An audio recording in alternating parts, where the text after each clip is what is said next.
السلام عليكم أحبابي ميلو بأجوبتان وسلامتين وولاشينا تتغري سجيا كسو دوالا مانتا موضوعنا وهدلنا عنوين كحوجية دفاع الجرك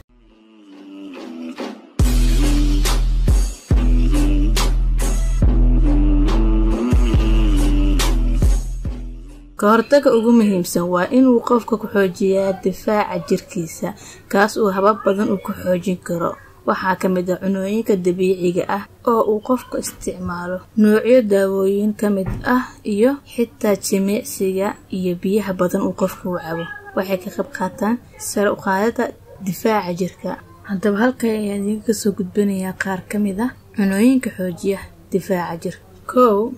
malabka shinnida 2 toonta 3 liin dhanaanta 4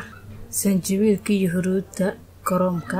5 cunada badda nooc kasta ay tahay